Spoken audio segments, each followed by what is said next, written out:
Hi, I'm Belinda Fenty. And I'm Pauline. Welcome to Let's React podcast, the podcast that amplifies the voices of artists from underrepresented backgrounds in the UK and beyond. Yeah, we'll share our experiences, the highs, the lows, and everything in between. From addressing underrepresentation to celebrating diverse, rich stories. Join us on this journey as we react to the world around us and inspire change in the industry. Welcome back to a new season 3 of Let's React podcast. Welcome back. Yes. I'm Pauline Akiria. And I'm Belinda Fenty. But yeah, hey Belinda. Hey girl. How have you been? I've been alright. I've been alright. I'm chill actually. I should say that. I'm chill. I'm actually really chill. And yeah, what about you? How have you been? How did the tapes go? I've been great. The tapes have been kind of up and down in terms of quantity. I was on pencil for one of the commercials. I'm waiting to hear from some of the other things. Fingers very crossed. Be lovely to shoot something again before the year's out. My artist is feeling juicy. I'm still going to my workshops. It's all good. Nice. It's good. I'm so glad that out of your hectic self-tape week and with everything else going on, full-time job and everything and all that, you're still able to keep it kicking and going with acting. That's really cool, Belinda. But well done, though. Fingers and toes crossed. Fingers and toes crossed. This is how we do. We just do our best, put it out there to the universe and see what comes back. Yeah. How's your artist?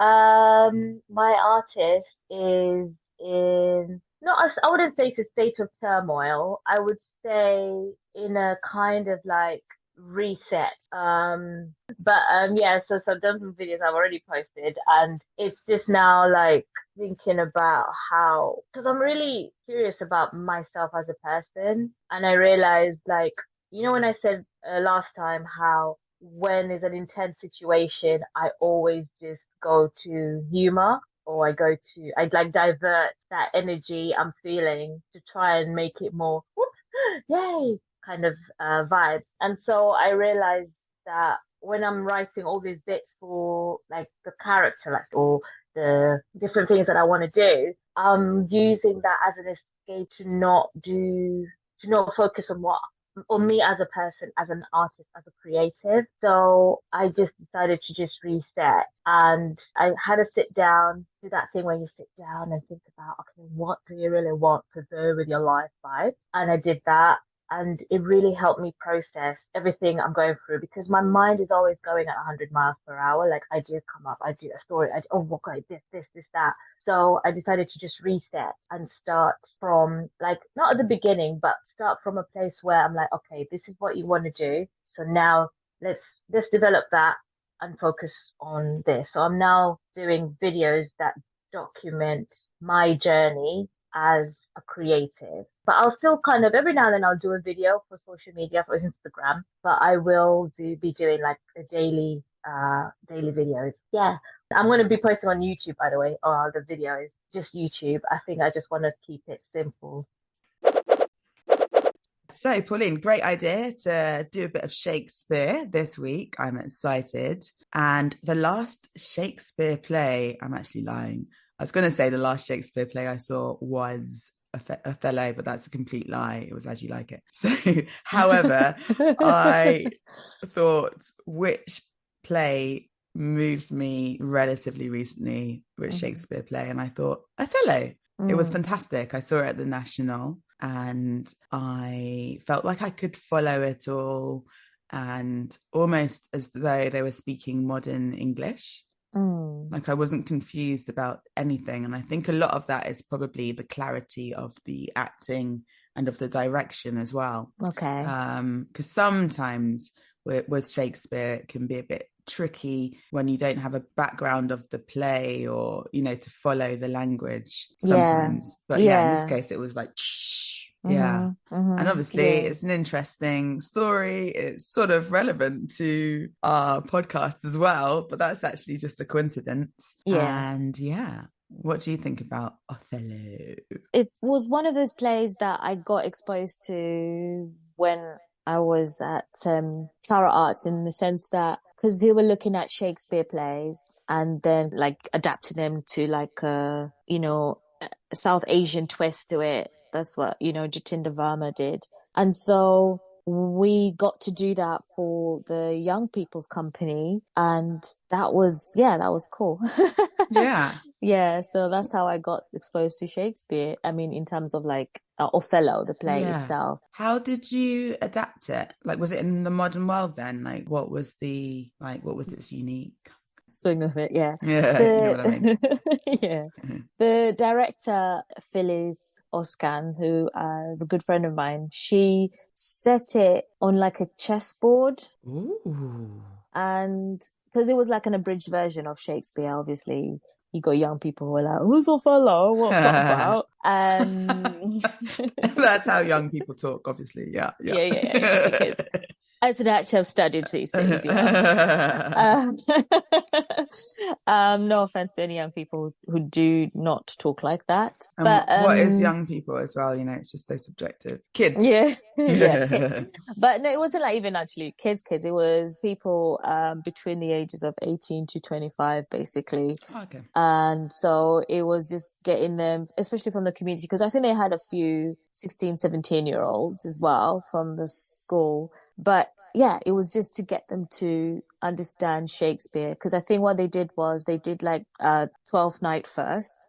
And then I had to explain the movie version of 12th Night, which is like, She's the Man with, that had Channing Tatum and, Amanda. I probably haven't seen it. And basically she pretends to be her brother, Sebastian, and she goes because she likes this guy. And, they said he didn't like America type thing, like they did with 10 Things I Hate About You, which is Taming the Shrew. So yeah, we had to kind of explain to them this is Shakespeare. He's still relevant, in terms of today, and how his stories resonate with a lot of people, and how you can make that into modern versions and stuff. But we kept the text the same.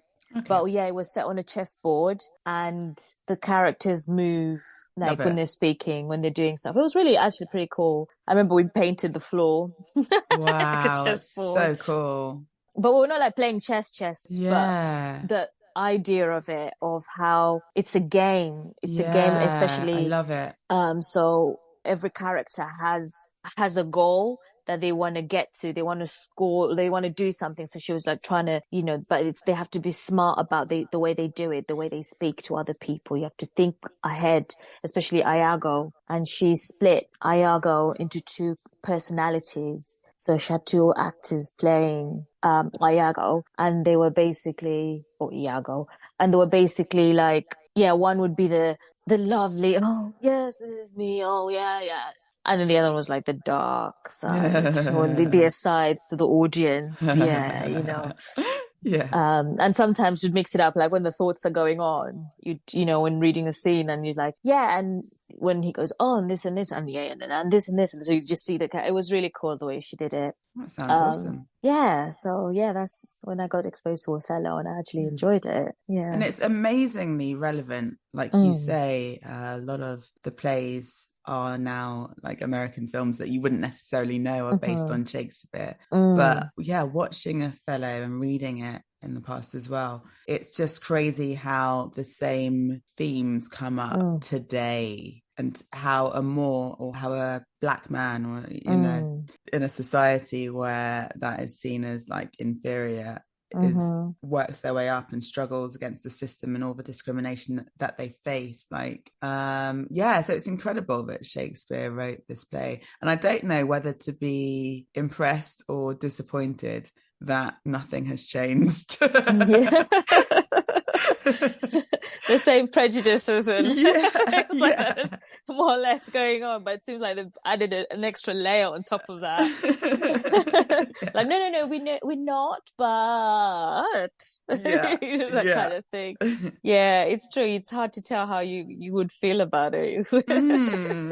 Yeah, Because you're like, should we be worried that, like they say, history repeats itself and yeah, it's just keep going? And people are like, oh, that's in the past. Everyone, let's move on. yeah. But, it's kind of also funny that I think in terms of Shakespeare as a person writing about a black person, even the way he wrote about people who are not white, I think the way it was written, he fed on the prejudices of the audience at the Society. Oh, time. yes. The society, the society actually, yeah. As an artist, you Yeah. just imagine him exploring that and just going, Yeah.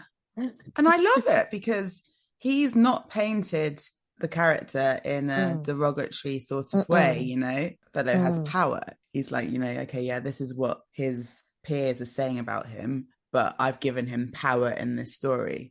Whereas some writers who hold a lot of prejudice might just put like a black character in a sort of subservient role, weak, overruled by other people, but he didn't, and he created this nuanced character as well. Yeah, so I find that interesting, and I'm fascinated about psychology as well and relationships. So the whole theme of jealousy and what that can do to your mind is something that I found really compelling. Yeah, like how like a little molehill can be turned into a mountain. You're like, whoa. You just see, especially with the characters in themselves as well, how also selfish, not even just being, it's not just about race, but as like people, as man or woman, how the jealousy can just spiral into something more like their love becomes an obsession, and then obsession becomes like, it's little bits feed in. It's when people upset, like when someone just snaps, for example, when they say, because there's this build up of these emotions they're feeling, and then suddenly they just snap because they're just like, I can't take it anymore, and they burst. But with Othello, you just see the character, just every little bit, it just builds. Yeah. Yeah. Belinda's moving her arms, by the way. Yeah, I'm, visually representing the erosion of mind and self and the spiraling out of control, and then like with each manipulation and each shift of perspective, and suddenly explosion. And we see these stories in the news that are just unbelievable but very believable, where people do awful things out of jealousy ultimately. Remember that the acid attacks that used to happen, I mean, I'm sure they still do, but like when those are days of acid attacks happening, these young people, these people just in general just being it's just, how does jealousy just become like the green-eyed monster, as Shakespeare likes to say. And funnily how Iago, I'll just say Iago, how he talks about this green-eyed monster, and yet he becomes the green-eyed monster. It's like his own process of no, wait, no. I'm telling you, there's this green-eyed monster. Are you the green-eyed? I'm just telling you.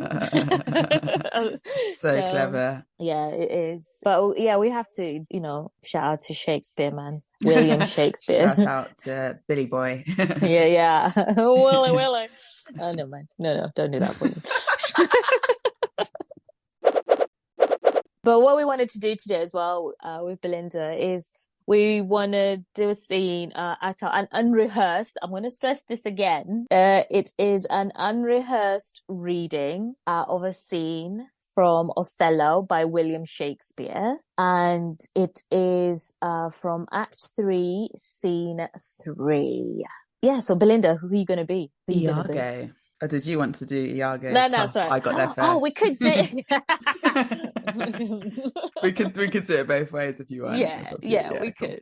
Okay, yeah. All right, cool. Oh, beware, my lord, of jealousy. It is the green-eyed monster which doth mock the meat it feeds on. The cuckold lives in bliss, who, certain of his fate, loves not his wronger.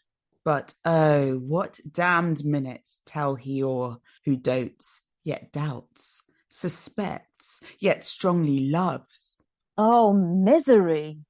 Poor and content is rich and rich enough, but riches fineless is as poor as winter to him that even fears he shall be poor. Good heaven, the souls of all my tribe defend from jealousy. Why? Why is this? Thinkest thou I'd make a life of jealousy? To follow still the changes of the moon with fresh suspicions? No, to be once in doubt is once to be resolved. Exchange me for a goat when I shall turn the business of my soul to such exsufflicate and blown surmises, matching thy inference. 'Tis not to make me jealous, to say my wife is fair, feeds well, loves company, is free of speech, sings, plays, and dances well. Where virtue is, these are more virtuous. Nor from mine own weak merits will I draw the smallest fear or doubt of her revolt. For she had eyes and chose me. No, Iago, I'll see before I doubt. And when I doubt, prove. And on the proof is no more but this. Away at once with love or jealousy. I'm glad of it, for now I shall have reason to show the love and duty that I bear you with franker spirit. Therefore, as I am bound, receive it from me. I speak not yet of proof. Look to your wife. Observe her well with Cassio. Wear your eye thus, not jealous nor secure. I would not have your free and noble nature out of self-bounty be abused. Look to it. I know our country disposition well. In Venice, they do let heaven see the pranks they dare not show their husbands. Their best conscience is not to leave it undone, but keep it unknown. Want to do it one more time? Yeah, let's do a little switcheroo. Oh, beware, my lord, of jealousy. It is the green-eyed monster which doth mock that meat it feeds on. That cuckold lives in bliss who, certain of his fate, loves not his wronger, but oh, what damned minute tells he all who dotes, yet doubts, suspects, yet strongly loves. Oh, misery. Poor and content is rich, and rich enough, but riches fineless is as poor as winter to him that ever fears he shall be poor. Good heaven, the souls of all my tribe defend from jealousy. Why? Why is this? Thinkest thou I'd make a life of jealousy to follow still the changes of the moon with fresh suspicions? No, to be once in doubt is once to be resolved. Exchange me for a goat when I shall turn the business of my soul to such exsufflicate and blown surmises, matching thy inference. 'Tis not to make me jealous to say my wife is fair, feeds well, loves company, is free of speech, sings, plays, and dances well. Where virtue is, there are more virtuous. Nor from mine own weak merits will I draw the smallest fear or doubt of her revolt. For she had eyes and chose me. No, Iago, I'll see before I doubt. When I doubt, prove. And on the proof, there is no more but this. Away at once with love or jealousy. I'm glad of it. For now I shall have reason to show the love and duty that I bear you with franker spirit. Therefore, as I am bound, receive it from me. I speak not yet of proof. Look to your wife. Observe her well with Cassio. Wear your eye thus, not jealous nor secure. I would not have your free and noble nature out of self-bounty be abused. Look to it. I know our country disposition well. In Venice, they do let heaven see the pranks they dare not show their husbands. Their best conscience is not to leave it undone, but keep it unknown. Great. I really like that. Yeah. He likes to change his tone, the way he changes. He's like a chameleon. He changes according to what someone says. Iago, like when he's speaking, he's like, Oh, okay, you're not going with that. Okay, cool. Yeah, oh, yeah. Yeah, so clever. Exactly. Like just always thinking on his feet, like, yeah. Yeah, because ooh, that scene how is just can I? basically him, going, oh, okay, so you're not going for that. All right, Yeah, cool. exactly. Exactly. But still, just be. Yeah. I'm just saying though. Yeah, I'm just saying. Yeah. Just watch carefully, yeah, because like You'll see what I mean, yeah. and then and that's when that's when he's gonna start to set it up because everything, obviously, he's chatting rubbish.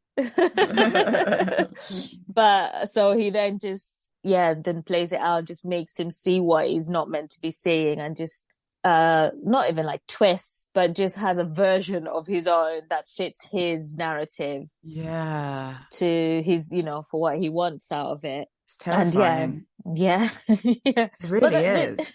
There's a part of me that also thinks though, he's just like, because obviously a lot of people have done different versions. It's obviously also spoken about how much Iago actually loved Othello, and maybe he admired him so much that love turned into something twisted and bitter.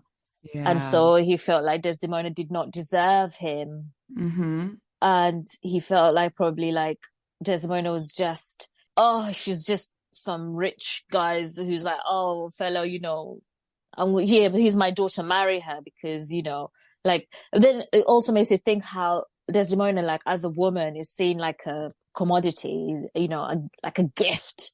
Yeah. But yeah, it is quite worrying to see how twisted that is to think. And like, yeah, it's interesting what you say as well, because maybe he's in love with his friend.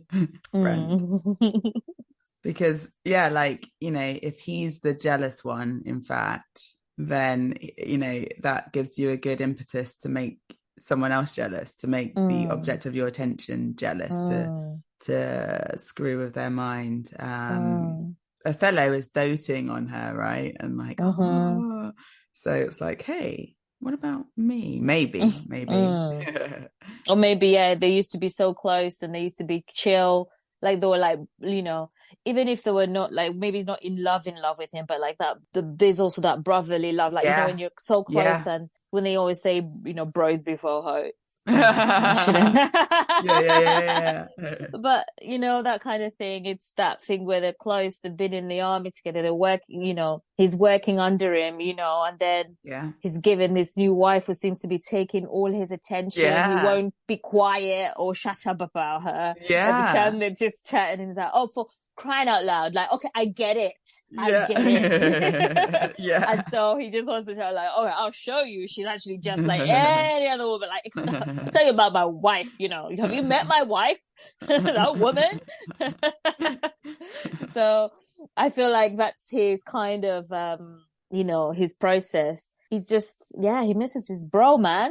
He misses his bro. Yeah. He misses his bro. It's complex. Yeah. Even like, when your best friend gets married as well, like sometimes that can cause conflict. That can cause, be like, oh, I saw some like a meme or something. It was like, in the wedding speech, when your best friend describes their other half as their best friend. And it's like, oh my God, that's so true. Like, he's now my best friend. Yo, whoa, what? Yeah, exactly. I like that. How far does one take it when they're jealous of something? Yeah. And, that jealousy turning into something that it shouldn't be. And it just gets worse and worse. And all he had to do was just tell him, bro, I'm not happy. We're not hanging out as much anymore. Act 1, done. Come on, man. Just express how you feel. Don't hold it in and just let it spiral. Don't let the green-eyed monster win.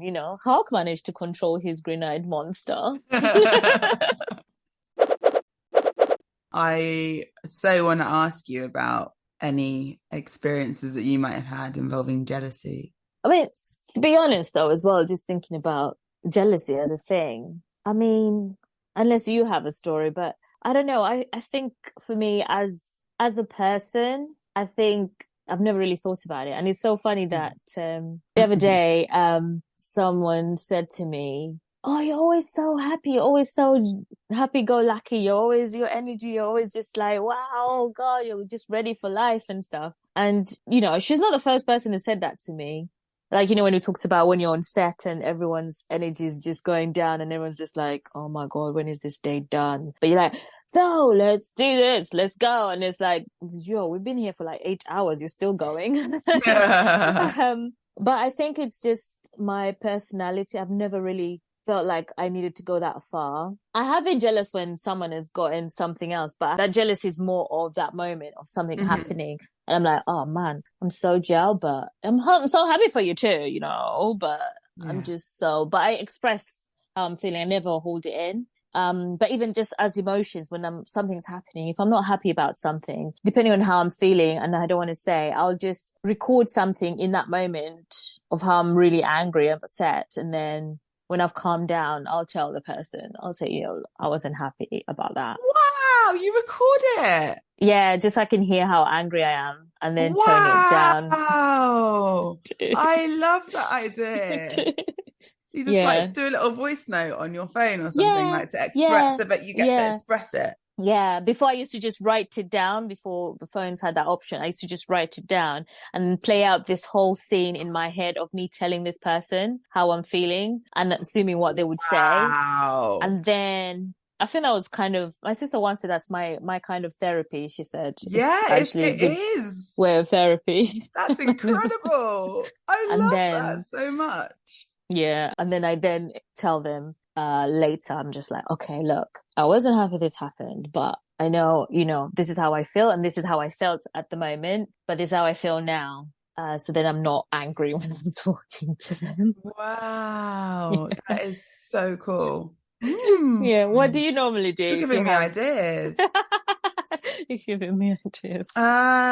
If I have feels, so I'm better and better at just feeling my feelings and allowing some space for it. So if I wake up, like, for example, you know how sometimes you just wake up grumpy? I will just go, okay, that's there. I'm not going to like toxic positivity out of it or shift it. I'm just going to feel it and then it's going to pass. So, but I think often these emotions only pass if you express them in some way or like, or feel them or acknowledge them rather than just like glossing over or like distracting yourself. But in terms of direct conflict with people, I do tend to tell them, I do tend to express myself, but whether I tell them or not will depend somewhat on our relationship too. If I really value you as a person, then I should really tell you what I'm feeling, I think. And with some people anyway, I have a zero filter. Yeah, that's close to you. You just like, they just know.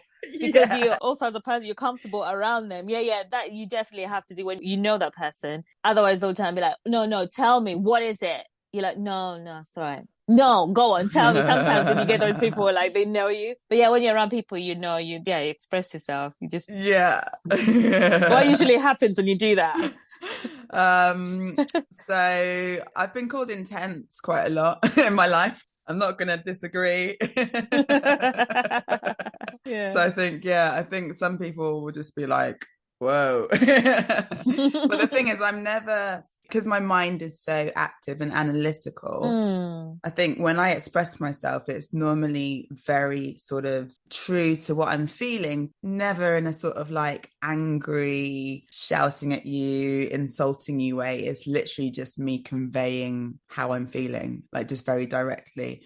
And usually not with any blame necessarily, but more your behavior makes me feel this way, or not even makes me, but like I feel this way, you did this, I interpret it like this, and this is how I feel about it, kind of thing. I'd say I'm not a jealous person, full stop. I wouldn't think so. Yeah Maybe, I'm not sure why that is. I think maybe because I value freedom so much within my own life that I want people to live truthfully to themselves. So and I don't take other people's behaviors as a reflection necessarily on me or anything to do with me. So I know I'm speaking very generally here, but I mean, I don't know. It's hard to explain. I'm like, oh, so many thoughts, so many thoughts. Yeah, But I mean, I get mad when I'm mad at someone. I'm just like, yo, when someone takes out their anger or something on me, I think very rarely I go, is it because of me? It's not like I take it personally. I just think, yeah, oh,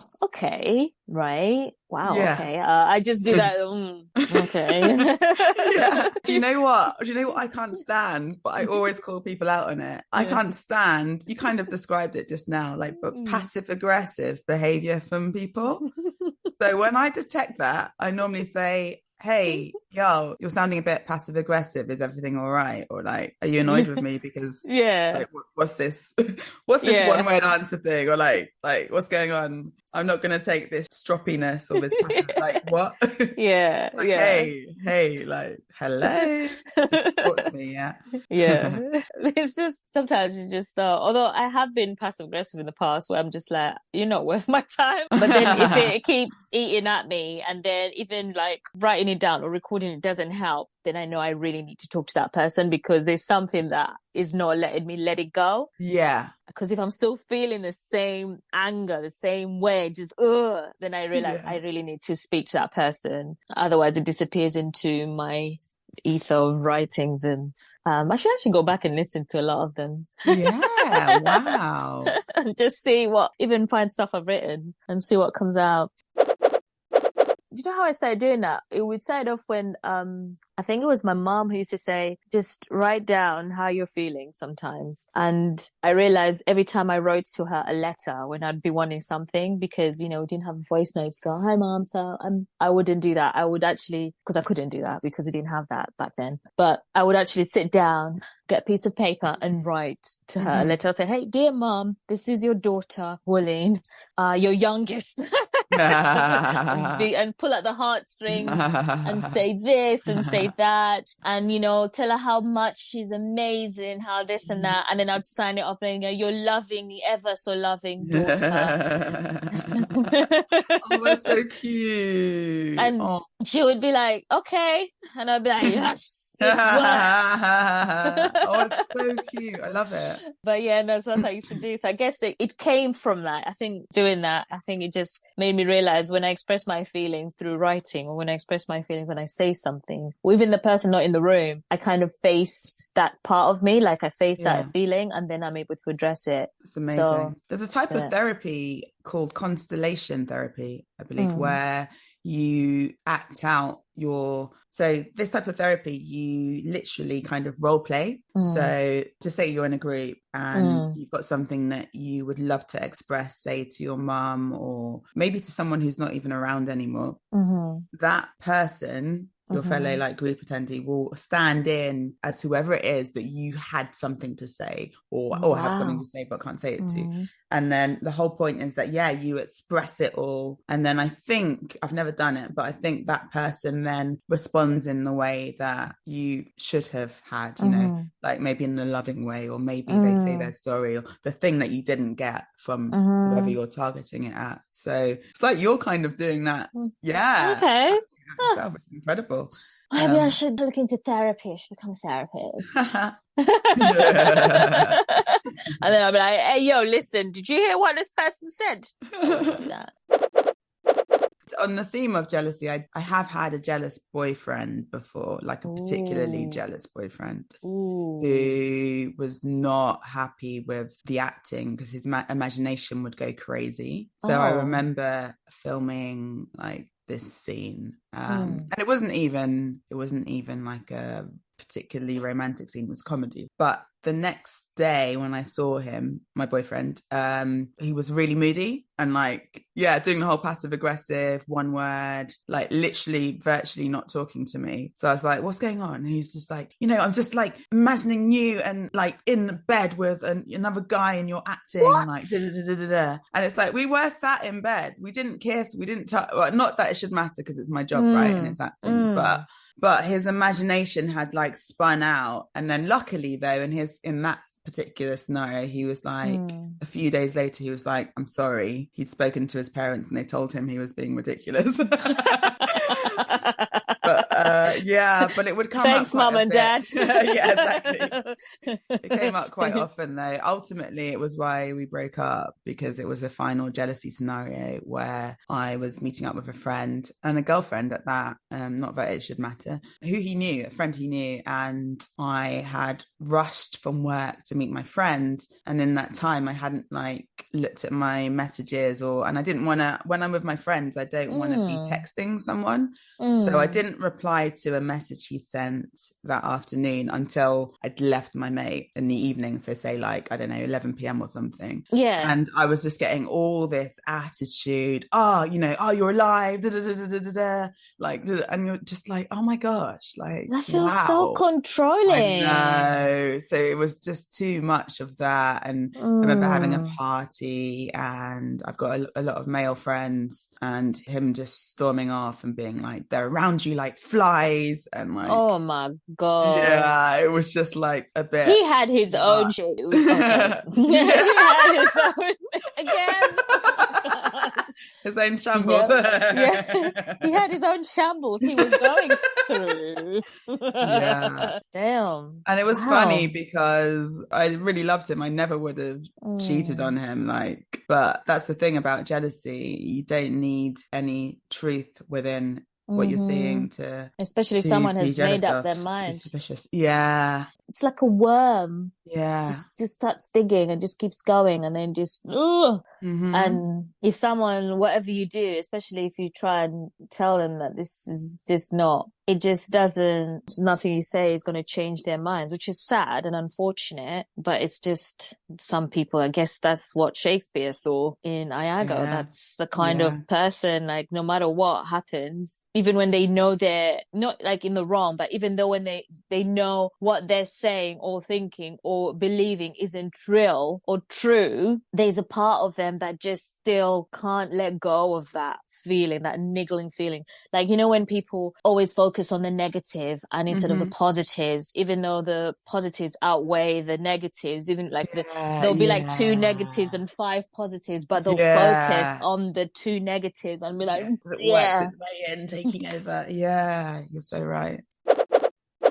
As actors as well, as performers, as creatives, sometimes when someone says something to us, especially they're like, okay, so you did this well, these are things you could work on, which is just this one thing really and when someone says, I'm being really picky now, it's this one thing, you're like, oh, I did that terribly. Oh, can you imagine I did that? Oh my God. It's like, yeah, but what are the positives? They said you were listening, you were reacting. No, I just, oh my God. To be honest, you're just, that's me. Yeah, like I try to avoid negative, and in fact, you know what, sometimes I send things to people, like to a friend, like say me singing or whatever, and I say, don't tell me anything negative.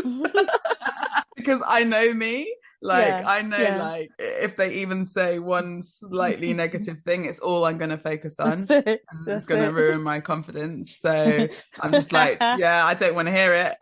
I don't want to hear constructive feedback. You're all right. Keep it. Yeah, keep it.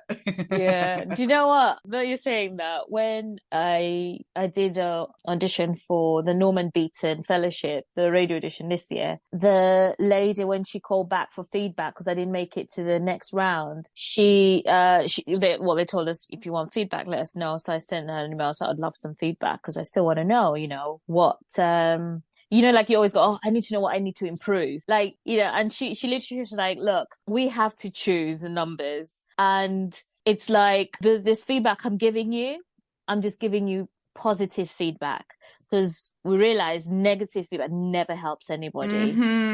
And we know you probably just focus on the negatives and not think about the positives. So she gave me all the bits that she was talking. And, sometimes you're like, I was just waiting for a but. Never went to but. She always just went, and this was great. We loved this.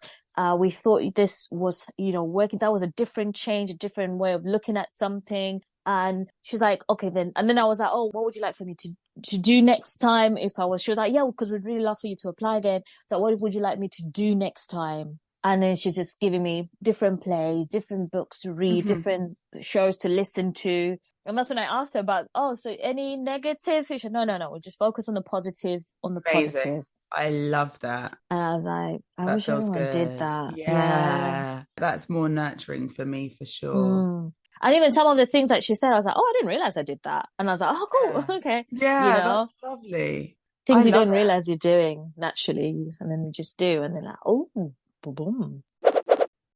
What do you think your strength is within your acting? My strength. You can pick more than one. I'm just, I don't know. It's a question came to me. Yeah, no, that's a good question, actually. I suppose I would say my strength is listening, because I think it's because for me, it helps me as well as an actor to then know what to do next or how to feel in that moment. And not, to sound cliche, but to react to that scene, to that moment when someone is saying something. Because I think it comes from when I used to hear a lot about, as an actor, you should be thinking on the line, not premeditating what you're thinking. Yes, we know you've learned your lines, whatever. We want to see you thinking on the line. So I guess I realized if I listen more, I worked on listening more, because I used to be like, you know what? I'm sorry, Will Smith, but the first few episodes of Fresh Prince of Bel-Air, you see Will Smith mouthing all I know, I've seen those. It's just unbelievable, isn't it? Lips moving along. That must have been so annoying. I'm surprised no one slapped him. I'm sure they told him many times, but they were like, imagine someone mouthing your lines as you're talking. But also it's amazing that he learned basically all the script, like the full script, like in terms of word for word. So it was that freak. thing. Yeah, but also like how much, like it just made me think of like going back to like my strengths, I think, is realizing if you listen, just listen, you will know what you need to say next. And so I've worked hard on that to try and do that when I'm in every scene. And I find it helps, especially when you're doing a fresh scene, you're given a scene when you go to an audition and they are like, oh, can you read in for, and they're like, oh, cool. Cause you want to give more to the actor who is auditioning. You want to help them do well. Cause you want to see, oh my God, okay, what can you do? So I found like when I listen and then I speak, I just say the words, and I also look at the person and see how they're going to react to what I'm saying. Yeah, and love it. So and I used to use it a lot as well when I was working with the Young Actors Company. One of the girls, when she was, I think she was it Olivia? Yeah, I think she was Olivia in 12 Night. And she was getting, she's also jealous and stuff, but she was just talking. So every time I said a line, I'd just say to wind her up, and I'd either slow it down or saying it like the most annoying way. Like she loses her patience and she started getting angry as she looked up. Oh my God, I was really angry. Getting annoyed the way you were reading that. I was like, I know, I wanted to see how you did. Like, so yeah, I would say, for me anyway, that's my strength, I think. Love it. Is listening. What about you? What about me? I asked the question and I don't have an answer. Let me have a little think. What is my greatest strength as an actor? Do you know what? I think it's changing. Well, I guess maybe what I value is changing. I completely agree with you about listening, by the way. And that is powerful and crucial. But I think the muscle that I've been growing, which I'm really happy about, is kind of like peeling back my skin and being vulnerable and defenseless and just allowing everything to impact me, and also allowing you and the audience to see all of me, Belinda Fenty, in the story in that circumstance. So it's like just a well-practiced muscle of peeling back the skin and then just allowing myself to be vulnerable and seen. Nice. Taking that layer off and being more absorbent. Absorbing that than trying to block it. I do struggle with that. Letting go and just letting. And that also works in so many ways as an actor, because you know, like you said, you just want people to see you in that scene, in that moment, which is amazing. And you're in that moment as well. It means you're in that moment because, yeah, I think the reason why also, I think listening is one of my strengths, but also part of my weakness as well. In the sense that when you're doing a scene with someone or doing like they say something about, oh, you should try it like this. And it doesn't have to be, they don't have to be an actor. They don't have to be or whatever. Like, I think even more in the sense that it winds me up because I'm like, I'm the actor here. Okay. Just let me do the scene. So I realize that sometimes I'm like, just don't, yeah, you don't know what you're talking about. But then I realized, no, wait, actually they do because they don't need to act. They just need to see it. So if they think that I'm not coming across in how they're saying something or I'm saying something, it's not coming across, then I need to listen to what they're saying. And sometimes I just block it. So I think that's what I was trying to say. Yeah, that's interesting because I'm with you. I think 50-50 with that. I think some things are worth blocking. Especially if they're going to throw you out or if it's like, like my bugbear is if someone gives you a line read, you know, do it like this. Da dum da dum da da da da da da. And I'm not talking about verse, I'm just talking about regular script. Like, oh, there's a comma there, so you need to like, no, mate, no. Yeah. And I think a lot of actors like to do that to other actors, like when they're doing a scene. But in terms of like, it's just, it's nice to do that, to open up, like you're saying, and be in the scene when you're doing a character, when you're just letting that in terms of character development as well, just being, okay, and then say it. But, yeah, exactly. It's been really interesting. I've loved talking about Othello and Shakespeare and about us as artists and what you were telling me about your new direction in life. Yeah, it's been quite philosophical, Pauline. Thank you. It's going to be a long first episode, people. So I'm just going to put this. It's going to be a long episode today. For very good reason. So yeah. Yeah, it was deep. I loved it. Thank you. It was deep. It was deep. I loved it too. And yeah, we hope that if you've gotten this far, you've got through it as well and enjoyed that. And yeah, please, like, just keep an open mind. Don't let the green-eyed monster take over your soul. Absolutely, yeah. If you enjoyed listening to our show today, we would love it if you would give us a like on whichever platform you're on, maybe a review. And you can follow us on Instagram or TikTok at Let's React Podcast. But otherwise we'll speak with you next time. Till next time. Bye. Bye.